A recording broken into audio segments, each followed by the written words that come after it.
अस्सलाम वालेकुम। आज की इस वीडियो में हम MTS 642 के फाइनल टर्म की तैयारी के हवाले से बात करेंगे और इस वीडियो में मैं पूरी कोशिश करूंगा कि ये टॉपिक नंबर 75 से लेके 143 तक जो टॉपिक हैं इनका कंसेप्ट आपके माइंड में बिठा दूं।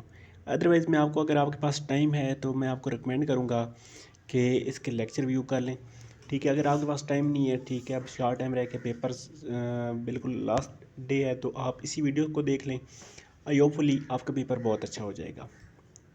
तो ये वीडियो टॉपिक नंबर 75 से स्टार्ट होने लगी है। तो टॉपिक नंबर 75 हमारे पास सबसे पहला टॉपिक है स्टडी फ्लो। ठीक है, स्टडी फ्लो क्या चीज़ होती है? The first implementation on Bernoulli equation is that the applicable to steady law. ठीक है, तो हम क्या पढ़ रहे हैं? हम बर्नौली इक्वेशन की लिमिटेशन पढ़ रहे हैं कि बर्नौली इक्वेशन की क्या लिमिट्स हैं, किन चीज़ों के ऊपर जाके बर्नौली जो इक्वेशन है वो अप्लाई हो सकती है और किन चीज़ों के ऊपर अप्लाई नहीं हो सकती। तो सबसे पहले यहाँ पे कंडीशन देखें, आपके पास जो फ्लो है वो स्टडी होनी चाहिए। ठीक है, बर्नौली, अब आपने याद रखना है कि बर्नौली इक्वेशन आपकी तभी अप्लीकेबल है जब आपके पास स्टडी फ्लो होगा, अदरवाइज आपके पास बर्नौली इक्वेशन अप्लाइएबल नहीं है। Secondly, fractional flow negligible viscous effect. ठीक है, जो आपके पास फ्लो हो रहा है ना, फ्लूइड फ्लो, वो आपके पास फ्रैक्शनल लेस होना चाहिए। ठीक है, उसमें फ्रैक्शन मिनिमम होनी चाहिए या ना होने के बराबर होनी चाहिए। सेकेंडली, निग्लिजिबल विस्कस इफेक्ट, उसमें जो विस्कस इफेक्ट है ना वो भी आपके पास ना होने के बराबर होना चाहिए, तब आपके पास बर्नौली इक्वेशन अप्लाई हो सकती है। उसके बाद थर्ड पॉइंट है नो शाफ्ट वर्क।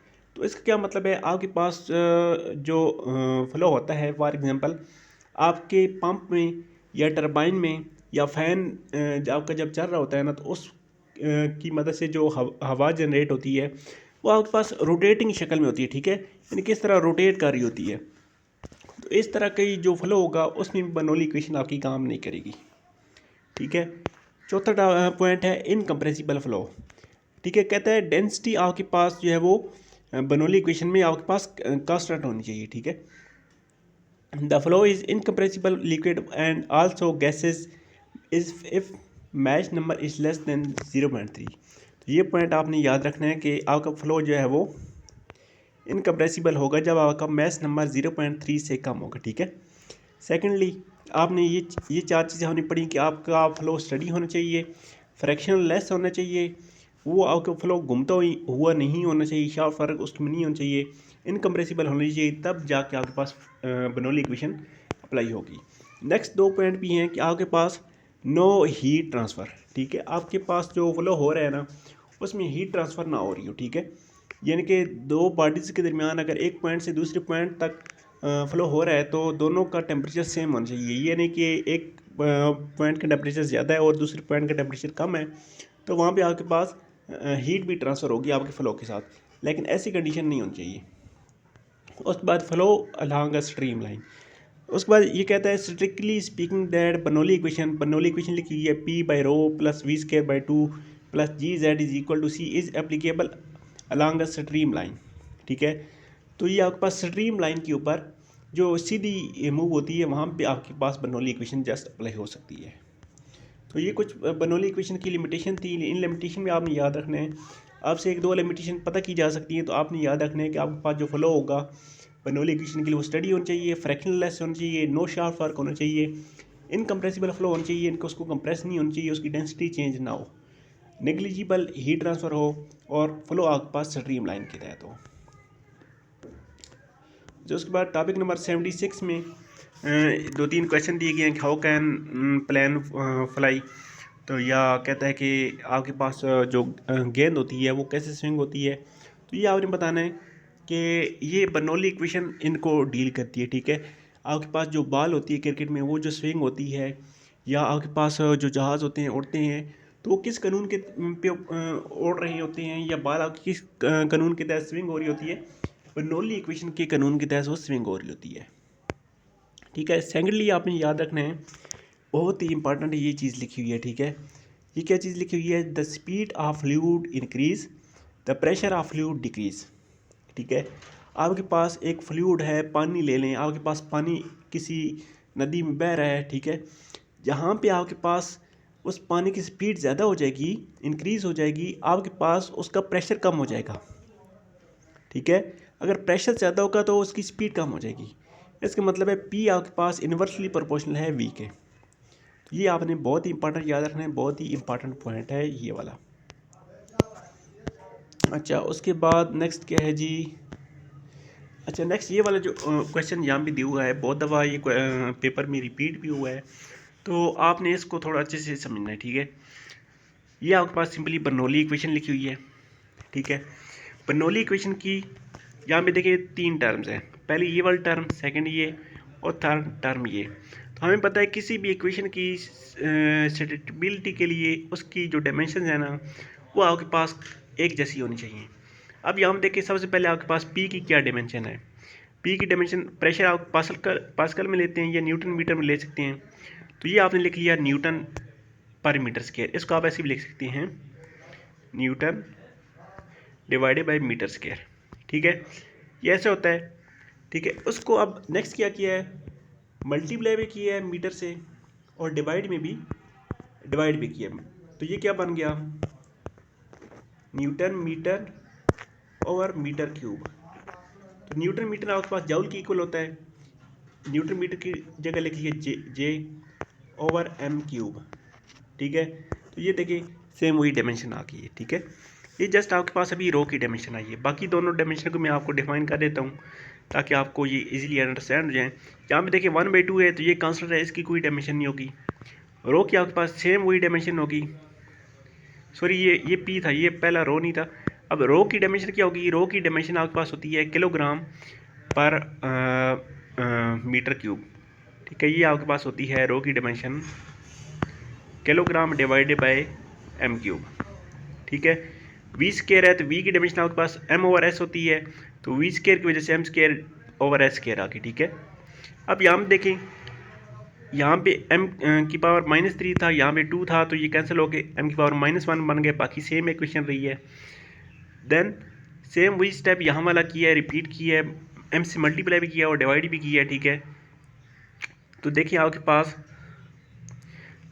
क्या चीज़ आ गई है, जूल पर मीटर क्यूब आ गया। ठीक है, उसके बाद लास्ट वाली टर्म आपके पास रो जी एच है, तो रो की आपको डायमेंशन ऊपर इक्वेशन में पढ़ के आ चुकी हैं। जी की डायमेंशन आपके पास होती है मीटर पर सेकंड स्क्वायर, और एच की डायमेंशन आपके पास जस्ट मीटर होती है। ठीक है, तो इनको सिंप्लीफाई करके ये भी आपके पास जूल पर मीटर क्यूब आ गई है। तो बर्नौली इक्वेशन की आपके पास जो डायमेंशन आई है वो आपके पास जूल पर मीटर क्यूब आई है। ठीक है, तो यहाँ पे सेकंड इस साइड पे आपके पास सारी डायमेंशन आपके पास जूल पर मीटर क्यूब आई है, तो इसका मतलब कांस्टेंट की डायमेंशन भी आपके पास जूल पर मीटर क्यूब ही आएगी। ठीक है, तो ये आपने याद रखना है कि आपके पास बर्नौली इक्वेशन का जो कांस्टेंट है उसकी डायमेंशन जूल पर मीटर क्यूब है। नेक्स्ट आपके पास कह रहा है 1/2 रो वी के लिए आपके पास मोशन होती है, बल्क मोशन। रो जी एच आपके पास लोकेशन को शो करता है, और आपके पास पी जो है वो प्रेशर होता है। अच्छा, नेक्स्ट टॉपिक आपके पास 77 टॉपिक है कि जहाज़ कैसे उड़ते हैं, तो ये थोड़े से उन्होंने डिफाइन किया हुआ है।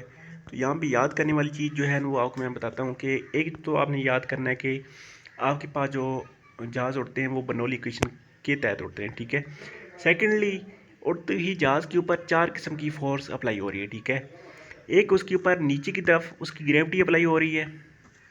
ठीक है, एक ऊपर की तरफ फोर्स होगी, उसको हम कहेंगे लिफ्ट फोर्स। ठीक है, जिस सिमत में जहाज जा रहा है उस सिमत में जो फोर्स होगी उसको हम थ्रस्ट फोर्स बोलते हैं, और जिस सिमत में जहाज जा रहा है उससे बैक पीछे की तरफ एक फोर्स होती है, उसको हम ड्रैग फोर्स बोलते हैं। तो ये 4 किस्म की आपने फोर्सेस को याद रखना है। उसके बाद टॉपिक नंबर 78 में आपके पास बाकी कुछ स्पेशल नहीं है, ये वाली जो इक्वेशन है ये आपको सॉल्व करनी आनी चाहिए। ये इक्वेशन क्या चीज़ है, आपके पास इस पॉइंट के ऊपर और इस पॉइंट के ऊपर प्रेशर आपके पास सेम होना चाहिए, तो हमने दोनों जगह बर्नौली इक्वेशन लिख ली। ये आपके पास बर्नौली इक्वेशन फॉर पॉइंट 1, और ये आपके पास इक्वल आ गई बर्नौली इक्वेशन फॉर पॉइंट 2। तो यहाँ पे आपके पास P1 भी एटमोसफेयर है, P2 भी एटमोसफेयर है, P1 P2 से कैंसिल हो गया, बाकी 1/2 भी 1/2 से कैंसिल हो गया। सॉरी, इसको कैंसिल नहीं किया, बाकी इसको रो जी 1 को इधर लिखा, बाकी ये आपके पास सेम इक्वेशन ये वाली इधर आ गई। ठीक है, तो बाकी इसको मज़ीद सिंप्लीफाई किया, ये देखें सिंपल सी कैलकुलेशन है, मैंने साथ भी लिखी भी हुई है, तो आप इसको इजीली अंडरस्टैंड कर सकते हैं। तो यहाँ से आपने याद रखना है, ये आपके पास V2 इक्वल होता है √2GH, ये आपके पास ट्राइसोली फार्मूला होता है। तो ठीक है, तो ये आपने ट्राइसोली फार्मूला यहाँ से याद कर लेना है। उस बाद टॉपिक नंबर 79 में कुछ ज़्यादा इंपॉर्टेंट नहीं है, जस्ट यही आपको बताया गया कि बॉल आपके पास जो स्विंग होती है क्रिकेट बॉल, वो बर्नौली इक्वेशन के तहत स्विंग होती है। क्यों स्विंग होती है? क्योंकि बॉल देखें आगे की तरफ मूव हो रही है ना, ठीक है, बॉल आगे की तरफ मूव हो रही है, तो उसके पीछे यहाँ पे खिलाफ बच रहा है और हर तरफ से हवा वहाँ पे आके आ रही है, तो इस वजह से आपकी जो बॉल है वो आपके पास स्विंग हो जाती है। उसके बाद टॉपिक नंबर 80 पास डायमेंशन है, बर्नौली इक्वेशन की सेम वही डायमेंशन लिखी हुई हैं, बाकी यहाँ पे कुछ इंपॉर्टेंट चीज़ नहीं है।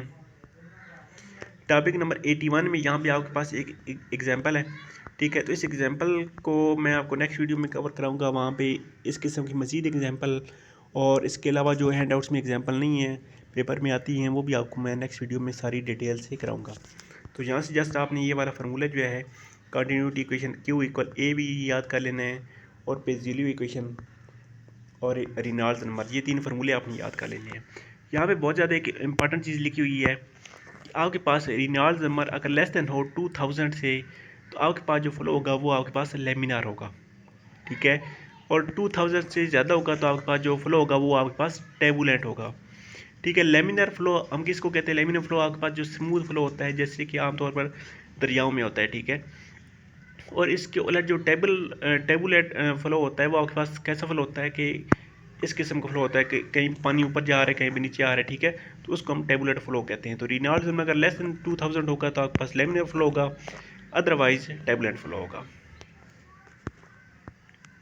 उसके बाद टॉपिक नंबर 83 से आपके पास न्यूटन्स लॉ स्टार्ट है।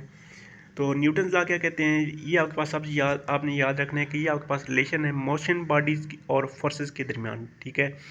न्यूटन सेकंड लॉ क्या कहता है? सेम वही लॉ है जो हम पिछली क्लास में पढ़ के आते हैं, a body at rest remains at rest and a body in motion remain in motion at the same velocity in a straight path when the net acting force on it zero. कि एक body आपके पास हालत सुकून में रहेगी, या अगर वो मोशन में है तो वो मोशन में रहेगी अनटिल उसके ऊपर जो फोर्सेज हैं वो ज़ीरो हैं, ठीक है। तो सेकंड लॉ न्यूटन का क्या कहता है? The acceleration of body is proportional to net force acting on it and inversely proportional to it mass, ठीक है। तो इसका ये मतलब हो गया आपके पास Mf is equal to Ma। तो यहाँ से आप ए का फार्मूला निकालेना है, तो ए आपके पास आ जाता है F/m, ठीक है। इसका क्या मतलब है? आपके पास जो एक्सेलरेशन है फोर्स के डायरेक्टली प्रोपोर्शनल और मास के इनवर्सली प्रोपोर्शनल है। उसके बाद न्यूटन थर्ड लॉ वही कि आपके पास हर अमल का एक रद्द अमल होता है जो कि सिमत में मुखालिफ होता है। उसके बाद जी आपके पास लीनियर मोमेंटम क्या चीज़ होती है? लीनियर मोमेंटम आपके पास प्रोडक्ट होता है मैस और वेलोसिटी का, ठीक है। मैस और वेलोसिटी का आपके पास लीनियर मोमेंटम प्रोडक्ट होता है। तो ये देखें आपके पास फोर्स आ गई F is equal to ma। तो ए आपके पास ए को आप लिख सकते हैं कि आपके पास ये वेलोसिटी का डेरिवेटिव है विद रिस्पेक्ट टू टाइम, ठीक है। तो बाकी हमने डेरिवेटिव को बाहर लिख लिया और m को अंदर लिख लिया, तो आपके पास ये चीज़ बन गई है, ठीक है। ये आपके पास m भी क्या चीज़ होती है? ये आपके पास मोमेंटम होता है। उसके बाद यहाँ से आपने ये वाली इक्वेशन जो है, ये दोनों इंपॉर्टेंट इक्वेशन है, ये आपने याद रखनी है। एंगुलर मोमेंटम इक्वेशन ये आपके पास है, ठीक है, वो एक्स एक्सिस की केयर होगी तो ये आपके पास हो जाएगी। ये अक्सर पेपर में पूछा जाता है कि इस एच की वैल्यू बताएं, तो ये आपके पास आई ओमेगा होती है, ठीक है। उसके बाद conservation of angular momentum principle क्या कहता है? Total angular momentum of rotating body is remain constant when net torque on it is zero, ठीक है। तो आपने याद रखना है कि आपके पास जो एंगुलर मोमेंटम है वो आपके पास कांस्टेंट होगा जब तक उसके ऊपर जो टॉर्क अप्लाई हो रहा है वो जीरो होगा। तो इसका क्या मतलब हुआ कि एंगुलर मोमेंटम आपके पास कंजर्व्ड प्रॉपर्टी है। और उसके बाद कंट्रोल वॉल्यूम क्या चीज़ होती है? कंट्रोल वॉल्यूम का सिंपल सा कंसेप्ट है कि आप पूरा वॉल्यूम आप कंसिडर नहीं कर सकते, तो आप एक स्पेसिफिक वॉल्यूम जैसे कि यहाँ पे दिखाया गया, ठीक है, स्पेसिफिक वॉल्यूम आप कंसिडर कर लेते हैं जिसको आप कंट्रोल फिक्स वॉल्यूम कहते हैं, ठीक है। उसके बाद टॉपिक नंबर 86 में आपके पास बॉडी फोर्सेस और सरफेस फोर्सेस दी गई हैं, ठीक है। तो यहाँ पे देखें, इस डायग्राम्स में आपको समझाता हूँ। यहाँ पे देखिए, ये आपके पास कंट्रोल वॉल्यूम है, ठीक है। ये आपके पास बॉडी है, और इस बॉडी के ऊपर जो फोर्सेस अप्लाई हो रही हैं वो आपके पास बॉडी फोर्सेस होंगी। इस पूरे एरिया के ऊपर जो फोर्सेस अप्लाई हो रही हैं वो आपके पास सरफेस फोर्सेस होंगी। तो दोनों में डिफ्रेंशिएट इतना ही है। बाकी देख लें, बॉडी फोर्सेस आपके पास कौन कौन सी हैं। ग्रेविटी है, इलेक्ट्रिक एंड मैग्नेटिक फोर्स है, ठीक है। तो ये आपके पास उस बॉडी के ऊपर जो फोर्स अप्लाई हो रही हैं वो है, ये आपने याद रखनी है। सरफेस फोर्सेस कौन सी हैं। सरफेस फोर्सेस आपके पास प्रेशर है, उसके बाद विस्कस फोर्सेस हैं या रिएक्शन फोर्सेस हैं, ये आपके पास सरफेस फोर्सेस हैं। उसके बाद टोटल आपने फोर्सेस को याद रखना है। टोटल फोर्सेस आपके पास इक्वल होंगी body forces plus surface forces. तो बाकी नॉर्मल और नॉर्मल और शेयर स्ट्रेस क्या चीज़ होती है। नॉर्मल स्ट्रेस आपके पास as are compose of pressure which is always inwardly normal, जो उसके ऊपर नॉर्मल अप्लाई होती है। फॉर एग्जांपल आपके पास ये एक बॉडी है, ठीक है। इसके ऊपर जो फोर्सेस नॉर्मल अप्लाई हो रही हैं, ठीक है, 19 के एंगल पे, वो आपके पास नॉर्मल स्ट्रेसेस होंगी। और जो इसको टेंजेंशियल सूरत में अप्लाई हो रही हैं, फॉर एग्जांपल आपके पास एक फोर्स यहाँ से इस डायरेक्शन में मूव हो रही है जो उसको घुमा सके, तो उसको हम क्या कहेंगे कि ये आपके पास शेयर स्ट्रेस है। उसके बाद सरफेस फोर्स के लिए आपके पास ये वाला फार्मूला है, ठीक है। और total surface force acting on control volume, उसके लिए ये वाला फार्मूला है, ठीक है। तो टोटल फोर्स के लिए ये आपके पास क्या चीज़ आ गई, टोटल फोर्स आपके पास इक्वल होगी body forces plus surface forces. तो सरफेस फोर्सेस मज़ीद 3 फोर्सेस हैं, जो कि प्रेशर फोर्सेस, विस्कस फोर्सेस या बाकी कोई फोर्स उस बॉडी के ऊपर अप्लाई हो रही है, तो वो सारी एडअप हो जाएंगी। तो टोटल फोर्सेस आपने याद रखना कि सारी फोर्सेस का सम होता है।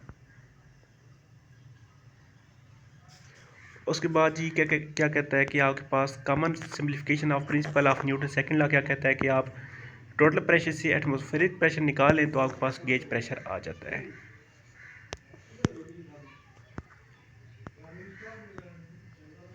बाकी टॉपिक नंबर 89 है। टॉपिक नंबर 89 में आपके पास न्यूटन का सेकंड लॉ लिखा हुआ है, F is equal to m a. एक को आपने वी के डेरिवेटिव की शक्ल में लिख लिया और बाकी सिंपल आपके पास सेम वही चीज़ बन गई, ठीक है। तो कहता है एम ई आपके पास लीनियर मोमेंटम होता है, ये तो हमने लीनियर मोमेंटम पढ़ा था। तो क्या कहता है कि आपके पास density and velocity changes from point to mat within the system. Newton second law आप इस तरह फिर एक्सप्रेस कर सकते हैं, जो कि नीचे लिखा हुआ है। बाकी आपने यहाँ से क्या करना है कि हाँ, ये बहुत इंपॉर्टेंट चीज़ यहाँ पे लिखी हुई है। आपसे पूछा जाता है एमसीक्यूज़ में अक्सर कि स्मॉल बी किसके इक्वल है और कैपिटल बी किसके इक्वल है। तो आपने याद रखना है small B is equal to capital B और capital B is equal to M capital B.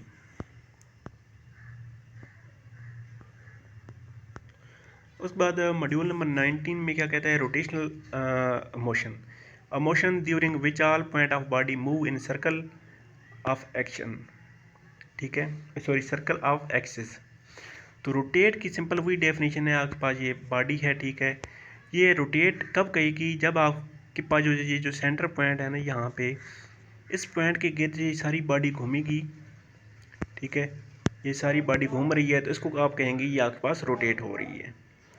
तो रोटेशनल मोशन को हम थीटा और एंगुलर वेलोसिटी ओमेगा में देखते हैं, और एंगुलर मोमेंटम को हम अल्फा से डिनोट करते हैं। तो ये दो फार्मूले आपने याद कर लेने हैं। ओमेगा आपके पास इक्वल होता है वी ओवर आर और अल्फा इक्वल होता है ए टी बाई आर।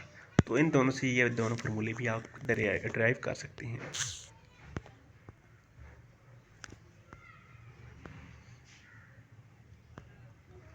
बाकी यहाँ पे एंगुलर मोमेंटम के लिए सेम वही आ गई। एंगुलर मोमेंटम आपके पास होता है आई अल्फा, ठीक है।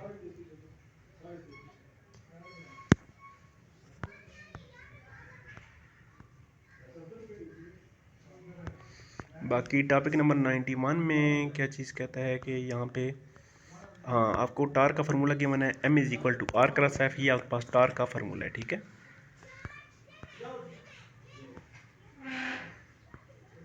उसके बाद आपके पास sum of all external forces equal होंगी time rate change of angular momentum of content of control volume पे जो कंटेंट होंगे उनका time rate of change plus net flow rate of angular momentum.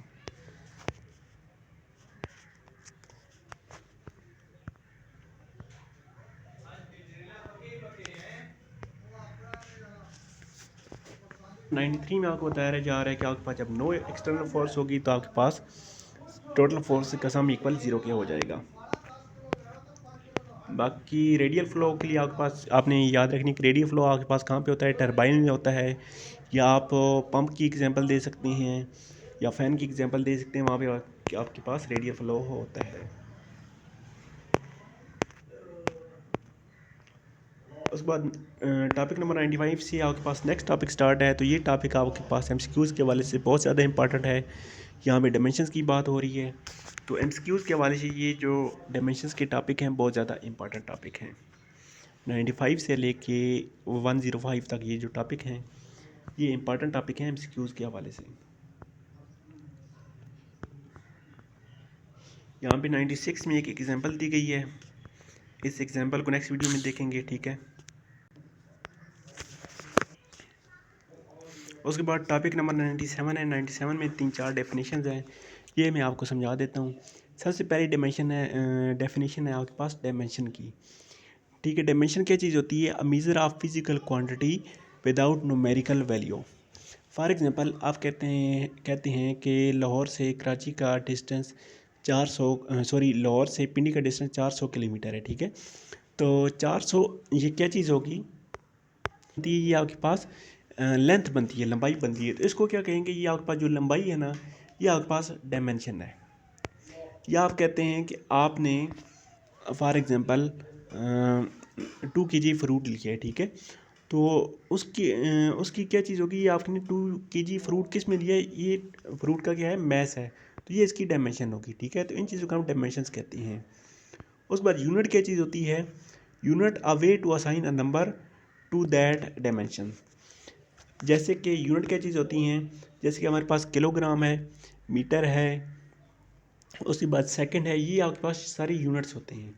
उसके बाद आपके पास प्राइमरी यूनिट्स होते हैं और फंडामेंटल या सेकेंडरी यूनिट्स भी हम उनको डायमेंशंस भी कहते हैं। तो प्राइमरी डायमेंशंस बेसिकली 7 हैं, आपने ये चीज़ याद रखनी है।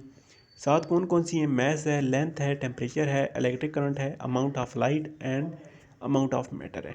तो ये सारी आपके पास जी ये आपके पास प्राइमरी डायमेंशन है। क्वेश्चन आपके पास ऐसे आ सकता है कि आपको एक डायमेंशन दे देगा और पूछेगा कि ये आपके पास प्राइमरी डायमेंशन है या सेकेंडरी डायमेंशन है, ठीक है। उसके बाद कहता है कि आप जो सेकेंडरी डायमेंशन होती हैं या फंडामेंटल डायमेंशन जिनको कहा जाता है, ये आप प्राइमरी डायमेंशन को कंबाइन करके बना सकती हैं। फॉर एग्जांपल यहाँ पे इसने फोर्स की एग्जांपल दी गई है। फोर्स आपके पास क्या चीज़ होती है? Mass into area. To mass into area आपके पास क्या चीज़ होती है? Time length over time square. तो मैस के लिए आपके पास m आ गया, लेंथ के लिए t आ गया और टाइम के लिए टी स्क्वायर आ गया, ठीक है। तो ये आपके पास फोर्स की डायमेंशन बन गई है। उस बाद ये वाली जो टेबल है ये आपने देख लेना है, सिंपल सा है, ठीक है। मैस की यूनिट आपके पास केजी होता है, लेंथ का आपके पास मीटर होता है, टेम्परेचर का सेकंड होता है, टाइम का सेकंड, टेम्परेचर का केल्विन, इलेक्ट्रिक करंट के लिए ए, अमाउंट ऑफ लाइट के लिए कैंडेला इस्तेमाल होती है और अमाउंट ऑफ मैटर के लिए CN होता है, ठीक है। इसलिए यहाँ पे इंग्लिश यूनिट्स भी लिखी हुई हैं, तो उनको भी एक नज़र देख लीजिएगा। बाकी टॉपिक नंबर 98 और 99 में यहाँ पे आपके पास बर्नौली इक्वेशन की एक एग्जांपल गिवन है, ठीक है। तो इजी सी एग्जांपल है, लेकिन ये आपके पास इम्पॉर्टेंट एग्जांपल है, ठीक है। तो इस एग्जांपल में क्या चीज़ है? बेसिकली आपके पास जो बर्नौली इक्वेशन है ना, P है हाफ रो वी स्क्वायर और रो जी जेड, ये इनको ये ट्रांसफ़र कर रहा है डायमेंशन में, ठीक है। तो सिंपल ये चीज़ें इनको एक नज़र देख लीजिएगा, अदरवाइज़ मैं आपको सेकंड वीडियो में ये चीज़ें कवर कराऊंगा। तो बर्नौली इक्वेशन का आपके पास डायमेंशन क्या आ गई? m/t²L, ये आपने याद रख लेना है। बाकी टॉपिक नंबर 100 में आपको नॉर्मलाइज इक्वेशन का बता रहा है कि आप इक्वेशन को नॉर्मलाइज कैसे कर सकती हैं। तो ये सारा कुछ बताया जा रहा है, ठीक है। ये आपके पास बर्नौली इक्वेशन है, इसको नॉर्मलाइज किया, पी से आपको इक्वेशन को डिवाइड करते हो तो ये आपके पास नॉर्मलाइज फॉर्म इसकी बन जाती है। बाकी यहाँ से आपने कुछ नहीं देखना। बाकी आपके पास डायमेंशनल वेरिएबल क्या चीज़ होती हैं। डायमेंशनल वेरिएबल आपके पास ऐसी क्वांटिटीज़ होती हैं जो आपके पास टाइम के साथ वेरी भी करती हैं और उनकी डायमेंशंस भी होती है। फॉर एग्जांपल आपके पास टाइम है, ठीक है, या आपके पास लेंथ है, तो ये आपके पास वेरी भी चेंज भी हो सकती हैं, कम या ज़्यादा भी हो सकती हैं, और इनकी डायमेंशन भी होती है। इनको हम क्या कहते हैं, डायमेंशनल वेरिएबल। उसके बाद नॉन डायमेंशनल वेरिएबल कौन सी होती हैं। फॉर एग्जांपल आपके पास आपने किसी दो लाइंस के दरमियान आपने एंगल थीटा मेजर करना है, ठीक है, तो ये आपके पास एंगल थीटा आ गया, तो इसकी डायमेंशन कोई नहीं होती, ठीक है। तो ऐसी चीज़ें आपके पास नॉन डायमेंशनल वेरिएबल होगी, जो ज़्यादा या कम तो हो सकता है लेकिन डायमेंशन उसकी नहीं होती। उसके बाद डायमेंशनल कांस्टेंट, ऐसी चीज़ें जिनकी डायमेंशन तो होती है लेकिन वो आपके पास कांस्टेंट होते हैं। फॉर एग्जांपल जी की आपके पास जो कीमत होती है वो आपके पास उसकी डायमेंशन तो होती है लेकिन होती कांस्टेंट है। उसके बाद प्योर कांस्टेंट क्या चीज़ होती है कि आपके पास उसकी डायमेंशन भी नहीं होती है और होती भी कांस्टेंट है। फॉर एग्जांपल वैल्यू ऑफ ई या पाई, ठीक है, तो ये आपने एक नज़र देख लेनी है। उसके बाद पैरामीटर्स क्या चीज़ होती हैं, refer to combine the set of dimensional variable, non dimensional variable और डायमेंशनल कांस्टेंट, सबको आप जब कंबाइन कर देते हैं तो आपके पास पैरामीटर बन जाते हैं। उसके बाद टॉपिक नंबर 103 में आपके पास एक इम्पॉर्टेंट बात लिखी हुई है कि स्केलिंग पैरामीटर आपके पास बेस करते हैं प्राइमरी डायमेंशंस के ऊपर।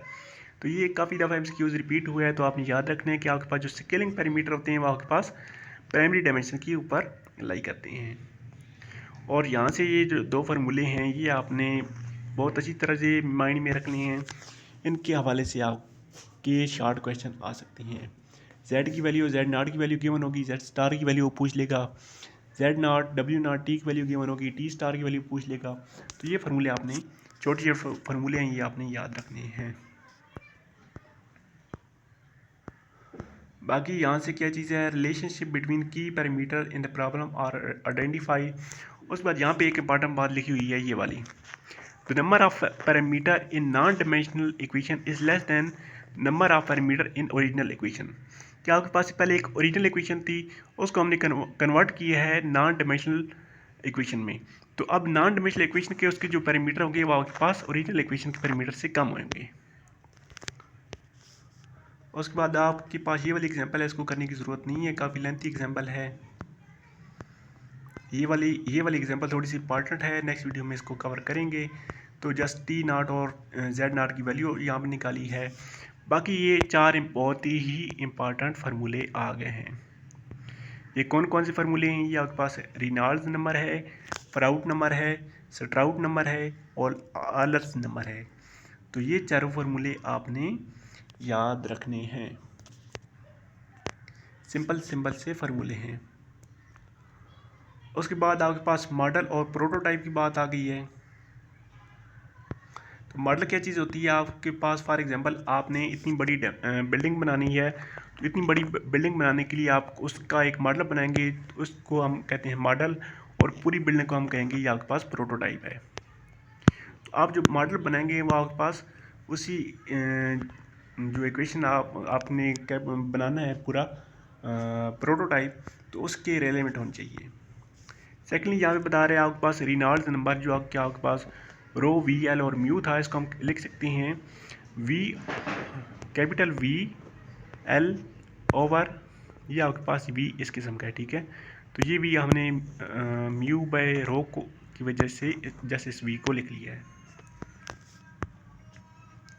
बाकी आपके पास Reynolds number is most common known and usual dimension in fluid mechanics. तो ये आपने याद रखने की रेनॉल्ड्स नंबर आपके पास बहुत ही ज़्यादा इंपॉर्टेंट नंबर है।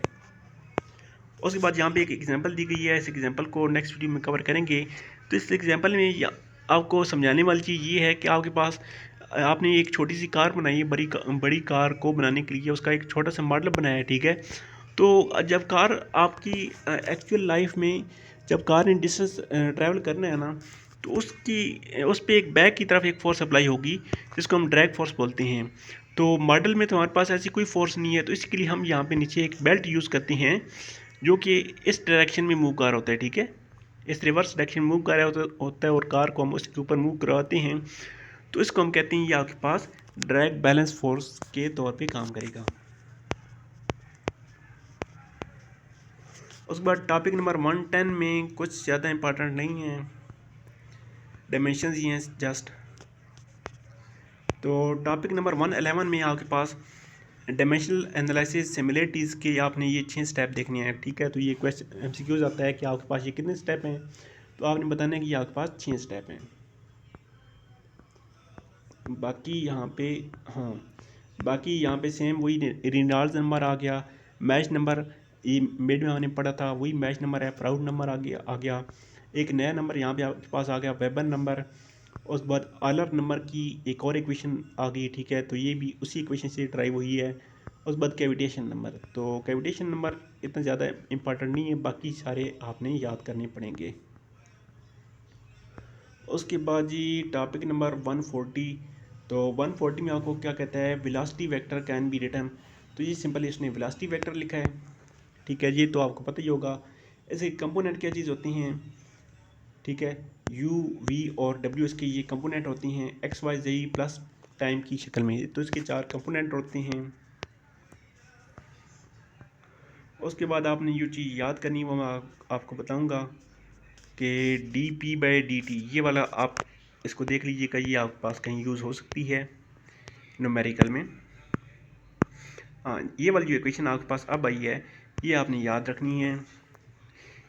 d/dt को हम क्या कहते हैं, ये आपके पास d/dt है, ये आपके पास आ जाएगा u into dt/dx plus v into d/dy plus omega into d/dz, ठीक है। देखिए जहाँ भी u आ रहा है वहाँ पे x के हिसाब से डिवाइड है, जहाँ v आ रहा है वहाँ y के हिसाब से, जहाँ पे ओमेगा आ रहा है वहाँ z के हिसाब से डिवाइड है, और एक अलग आपके पास partial rho by partial t divide है, ठीक है।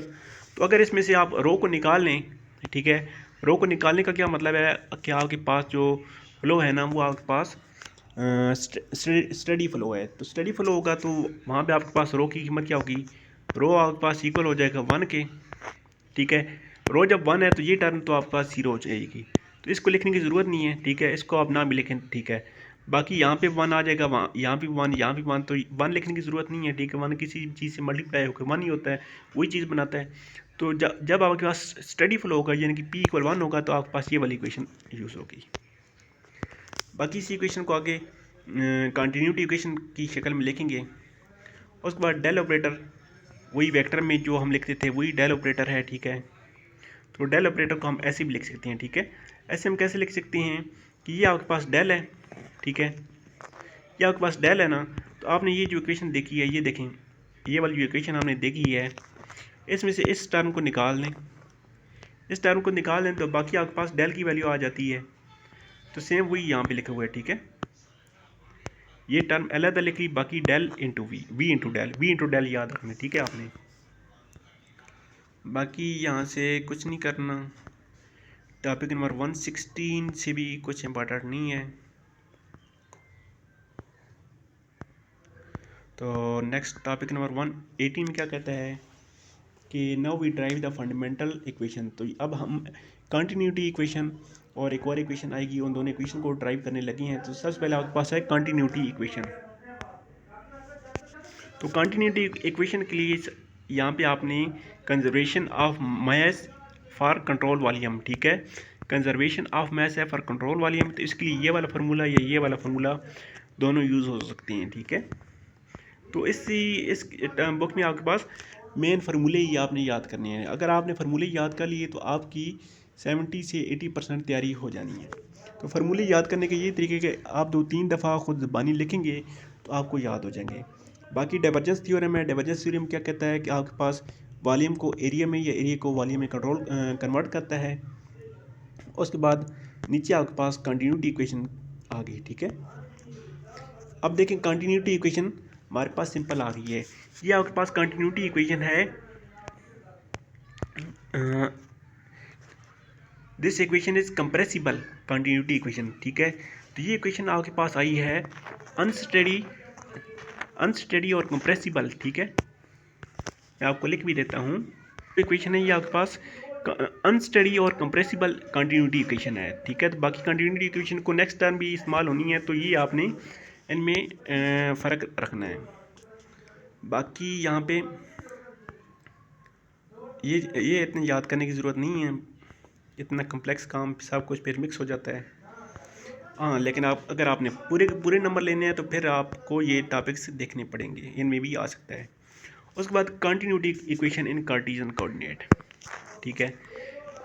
सिंपल सी इक्वेशन आ गई आपके पास, partial rho by partial T plus partial rho U by partial X plus partial rho V by partial Y plus partial rho omega by partial G is equal to zero. तो इसका याद करने का क्या तरीका है, फर्स्ट टर्म में आपने रो को जस्ट टी के हिसाब से डिफ्रेंशिएट करना है। सेकंड में जब यू के हिसाब से करेंगे तो एक्स के हिसाब से, जब u लिखेंगे तो x के हिसाब से डिवाइड करेंगे, जब v लिखेंगे तो y के हिसाब से, जब ओमेगा लिखेंगे तो g के हिसाब से डिवाइड कर देंगे। तो आपके पास continuity equation in Cartesian coordinate आ गई, ठीक है। अब यहाँ आप देखिए, अगर आपके पास फ्लो स्टडी हो जाता है, ठीक है, फ्लो स्टडी होने का क्या मतलब कि आपके पास रो की कीमत 1 हो जाती है, तो आपके पास ये वाली टर्म 0 हो जानी है, यहाँ से भी रो कैंसिल हो जाना है, यहाँ से भी रो कैंसिल हो जाना है, यहाँ से भी रो कैंसिल हो जाना है। तो बाकी आपके पास कंटिन्यूटी इक्वेशन क्या बचनी है, partial u by partial X plus partial v by partial Y plus partial omega by partial z is equal to 0। तो अगर आपके पास स्टडी फ्लो हो जाता है तो आपके पास ये वाली इक्वेशन बन जाएगी, अदरवाइज ये वाली इक्वेशन, ठीक है। तो ये देखिए आपके पास continuity equation in Cartesian coordinate, और सिंपल ये आपने पोलर फॉर्म यानी कि आर थीटा की फॉर्म लिख ली है। कार्टेशियन कोऑर्डिनेट क्या चीज़ होते हैं, यू वी और ओमेगा की शक्ल में होते हैं। पोलर फॉर्म आपके पास आर और थीटा जी की शक्ल में होते हैं। तो ये आपके पास सिलेंड्रिकल कोऑर्डिनेट, ये आपके पास कार्टेशियन कोऑर्डिनेट, तो दोनों शक्ल में आपके पास कंटिन्यूटी इक्वेशन आ गई है। उसके बाद क्या कहता है जी आपके पास, हाँ ये क्वेश्चन जो है ये आपके पास अक्सर रिपीट होता रहता है, शार्ट क्वेश्चन आता है कि आप कहता है आप इसको एक्सपेंड करें। तो ये आपके पास कंटिन्यूटी इक्वेशन है जो हम पढ़ के आ चुके हैं, ठीक है। इसको हम एक्सपेंड कैसे कर सकते हैं, इसमें देखें पहली टर्म को सेम ऐसे ही लिखा, ठीक है। सेकंड टर्म को हमने वेक्टर प्रोडक्ट की मदद से एक्सप्लेन कर दिया, पहली term dot second term plus second term आपके पास ऐसी ही आ जाएगी, पहली टर्म डॉट थर्ड टर्म, ठीक है। वेक्टर जैसे कि हम वेक्टर डॉट प्रोडक्ट अप्लाई करते हैं, डॉट प्रोडक्ट नहीं तो इसको कोई एक और नाम देते हैं, तो उस तरीके से आपने इसको ओपन कर लेना है। तो ये क्वेश्चन आपके पास शार्ट के हवाले से ये सारा क्वेश्चन इतना आएगा, ये वाला आपके पास शार्ट क्वेश्चन इतना आ सकता है। तो आपने इसको 2-3 दफ़ा खुद से लिखना है तो आपके पास हो जाएगा। उसके बाद यहाँ से आपके पास क्या चीज़, जब आपके पास इनकम्प्रेसिबल है तो ये आपके पास इक्वल 0 हो जाएगा, सॉरी ये आपके पास 0 होगा जब आपके पास स्टडी होगा। उसके बाद कंटिन्यूटी इक्वेशन इन सिलेंड्रिकल कोऑर्डिनेट्स, तो वो हमने ऑलरेडी देख चुके हैं, ठीक है। कंटिन्यूटी इक्वेशन कार्टेशियन कोऑर्डिनेट में देखिए तो आप कंटिन्यूटी इक्वेशन सिलेंड्रिकल कोऑर्डिनेट्स है, तो सिंपल सी इक्वेशन है, ठीक है। Partial rho by partial D plus 1 by R partial R rho U of R by partial R, ठीक है। तो इस तरह 1 by R partial rho U theta by partial of theta plus G by partial of G, तो ये आपके पास equal 0 हो जाएगी। यहाँ पे भी आपने याद रखना है जब आपके पास स्टडी फुल होगा यानी कि रो इक्वल 1 होगा तो आपके पास ये वाली टर्म कैंसिल हो जानी है, यहाँ से भी रो कैंसिल हो जाना है, यहाँ से भी रो कैंसिल हो जाना है, यहाँ से भी रो कैंसिल हो जाना है। तो आपसे वो कह सकता है कि आप स्टडी फ्लो के लिए कंटिन्यूटी इक्वेशन पोलर फॉर्म लिखें, तो आपने ये वाली सिंपल लिख देनी है जो मैंने कैंसिल की हैं, रो आपने नहीं लिखना, बाकी सारी टर्म आपके पास आ जाएंगी। उसके बाद कंटिन्यूटी इक्वेशन आप वही स्टडी फ्लो के लिए ये देखें जो मैंने आपको बताई है वही आपको बता रहा है, ठीक है। उस बात कहता है इनकम्प्रेसिबल के लिए आपके पास partial rho by partial T 0 हो जाएगा, तो इनकम्प्रेसिबल कंटिन्यूटी इक्वेशन, ठीक है। इनकम्प्रेसिबल कंटिन्यूटी इक्वेशन वही जो मैंने आपको बताई है, और इनकम्प्रेसिबल कंटिन्यूटी इक्वेशन इन सिलेंड्रिकल कोऑर्डिनेट्स, तो ये दोनों आ गई हैं। सॉरी मैं आपको अनस्टडी बता रहा था लेकिन इनकम्प्रेसिबल था वो टर्म, ठीक है। जो मैंने आपको अनस्टडी बताई थी वो अनस्टडी नहीं इनकम्प्रेसिबल था, तो ये दोनों इक्वेशन आ गई हैं, यानी कि रो को निकाल देना है, बाकी सारी टर्म आ जानी है। उसके बाद टॉपिक नंबर 125 से 130 तक बहुत ही इंपॉर्टेंट इसी एग्जाम्पल्स हैं। तो सिंपल सी एग्जांपल्स हैं, आप इनको ट्राई कीजिएगा। अदरवाइज़ मैं सेकंड वीडियो में ये एग्जांपल डिटेल से करवाऊँगा, क्योंकि ये वीडियो बहुत ज़्यादा लंबी हो जानी है अगर इसमें करवाई तो। उस बाद टॉपिक नंबर 131 में आपके पास क्या कहता है कि आपके पास जब 2 डायमेंशनल होगा, ठीक है, तो कंटिन्यूटी इक्वेशन फॉर 2 डायमेंशनल आपके पास ये चीज़ हो जाएगी। उस बाद कहता है कि यहाँ पे आपके पास दो टर्म u और v इस्तेमाल हो रही हैं, तो क्यों ना एक ही यहाँ पे वेरिएबल इस्तेमाल कर लें साई। तो साई को उसने इक्वल लिखा, u आपके पास इक्वल आ जाएगा partial psi by partial Y, और v आपके पास इक्वल आ जाएगा minus partial psi by partial X. तो ये दोनों आपने याद रखनी है। अब इनको कंटिन्यूटी इक्वेशन में दोनों को पुट किया तो आपके पास देखें ये वाली इक्वेशन बन गई है, ठीक है। तो स्ट्रीम लाइन के लिए आपके पास ये वाली इक्वेशन आ जाएगी, ठीक है। इसको आप ऐसे भी लिख सकते हैं। तो ये स्ट्रीम लाइन की इक्वेशन आपके पास आ गई है। उसके बाद टोटल चेंज इन साई, तो उसके लिए ये आप लिख सकते हैं, ठीक है। जब स्ट्रीम लाइन आपके पास ये ज़ीरो है तो ये आपके पास टोटल चेंज इन साई आपके पास इक्वल ज़ीरो हो जाएगा। इसका मतलब है आपके पास साई जो है वो आपके पास कांस्टेंट है, ठीक है। क्योंकि जब कोई चीज़ किसी चीज़ का डेरिवेटिव ज़ीरो हो जाता है तो वो आपके पास कांस्टेंट होती है। तो वही चीज़ लिखी हुई है यहाँ पे, आपके पास u की वैल्यू हो, v की वैल्यू हो, u ऑफ r की वैल्यू हो, u ऑफ थीटा की वैल्यू हो, ठीक है। तो वही चीज़ें लिखी हुई हैं, ठीक है, इन फॉर्म ऑफ साई। उसके बाद ये टॉपिक नंबर 132 में ये जो एग्जांपल है बहुत ही ज़्यादा इंपॉर्टेंट है, ठीक है। बहुत करवाऊँगा, अदरवाइज़ आप ख़ुद भी कोशिश कीजिएगा इसको करने की। उसके बाद ये stream function in cylindrical coordinates, ठीक है, इनकम्प्रेसिबल पैरेलल स्ट्रीम फंक्शन। उसके बाद टॉपिक नंबर 135 में क्या कहता है, यहाँ पे कुछ ज़्यादा इंपॉर्टेंट नहीं है। उसके बाद आपके पास डाइवर्जेंस थ्योरम आ गया। डाइवर्जेंस थ्योरम भी आपने जस्ट ये वाली फॉर्म याद रख लेनी है। अगर वो पूछे तो आप सिंपली ये लिख लीजिएगा, बाकी इसको ड्राइव करने की ज़रूरत नहीं है। उसके बाद काशी इक्वेशंस आपके पास आ गई सिंपल फॉर्म में, इन फॉर्म ऑफ।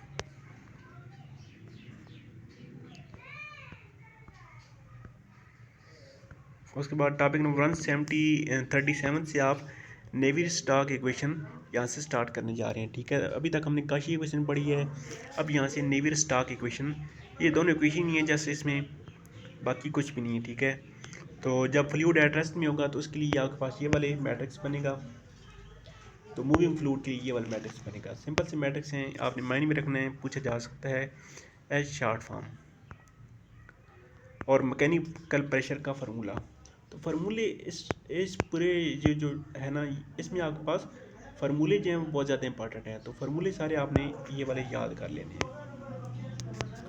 उसके बाद चंद लास्ट टॉपिक हैं जस्ट इसके रह गए हैं। तो उसमें क्या कहता है आपके पास रियोलॉजी क्या कहता है। रियोलॉजी आपके पास एमसीक्यूज भी आ सकता है या रियोलॉजी की डेफिनेशन भी लिख सकता है। तो आपने क्या बताना है, the study of deformation of flowing fluid is called rheology. यानी फॉर एग्जांपल आपके पास एक फ्लूइड वो पानी भी हो सकता है, या यानी माया भी हो सकता है, या गैस भी हो सकती है। तो वो एक डायरेक्शन में मूव कर रहा है, ठीक है। तो उसकी डायरेक्शन जब चेंज होगी ना, ठीक है, डिफॉर्मेशन ऑफ फ्लोइंग, यानी उसकी फ़्लो को आप डिफॉर्म करेंगे तो उसको जब जो हम स्टडी करते हैं वो आपके पास क्या चीज़ होती है, रियोलॉजी। उसके बाद न्यूटोनियन फ्लूइड्स कौन से होती हैं, जो आपके पास न्यूटन के लॉ को ओबे करें वो आपके पास न्यूटोनियन फ्लूइड, और जो आपके पास न्यूटन के लॉ को ओबे ना करें वो आपके पास नॉन न्यूटोनियन फ्लूइड हो जाते हैं। अब न्यूटोनियन लॉ क्या चीज़ है, फॉर एग्जांपल आपके पास ये सारा एक फ्लूइड है, ठीक है। तो न्यूटन के लॉ के मुताबिक इसके ऊपर अगर यहाँ पे एक फोर्स अप्लाई की जाती है, ठीक है, तो न्यूटन के लॉ के मुताबिक जितनी ज़्यादा फोर्स अप्लाई की जाएगी ये फ्लूइड उतना ज़्यादा डिफॉर्म होगा, यानी कि उतनी ज़्यादा अपनी हालत चेंज करे। तो ऐसे फ्लूइड को हम कहेंगे ये आपके पास न्यूटोनियन फ्लूइड है, ठीक है। अदरवाइज सेकंड फॉर्म में आप यहाँ पे फोर्स अप्लाई करते हैं तो इनिशियली तो आपके पास फ्लूइड जो है वो चेंज नहीं होता, लेकिन बाद में जाके वो एकदम चेंज हो जाता है। तो ऐसे फ्लूइड को हम कहेंगे non Newtonian fluid. For example मैं आपको एक रबड़ की मिसाल दे रहा हूँ, वो फ्लूइड तो नहीं है लेकिन एक मिसाल मैं आपको दे रहा हूँ कि आप रबड़ को खींचना स्टार्ट करते हैं तो शुरू में तो वो थोड़ी थोड़ी खींची चली जाती है, लेकिन एक पॉइंट आता है फिर वो उसकी इलास्टिक ख़त्म हो जाती है, उसके बाद वो मज़ीद नहीं खींची जाती। ठीक है, तो ऐसे चीज़ों को हम नॉन न्यूटोनियन फ्लूइड कहेंगे। उसके बाद विस्को इलास्टिक क्या चीज़ होगी? A fluid that return to its original shape after apply force is release. कि एक फोर्स फ्लूइड के ऊपर कुछ फोर्स अप्लाई की गई है और उसने अपनी हालत चेंज कर ली है, जैसे ही वो फोर्स वापस ली गई है तो वो वापस अपनी हालत में आ गया है, तो ऐसे फ्लूइड को हम विस्को इलास्टिक कहते हैं। उसके बाद प्लास्टिक फ्लूइड आपके पास ऐसे फ्लूइड्स होते हैं, इनको हम शेयर थिनिंग या पसीडो प्लास्टिक फ्लूइड्स भी कहते हैं। ठीक है, तो इनमें क्या चीज़ होती है? आपके पास लेस विस्कस इट बिकम। ठीक है, जितनी ज़्यादा आप इसके ऊपर फोर्स अप्लाई करेंगे ना, तो इतनी ज़्यादा विस्कस बनते जाएंगे।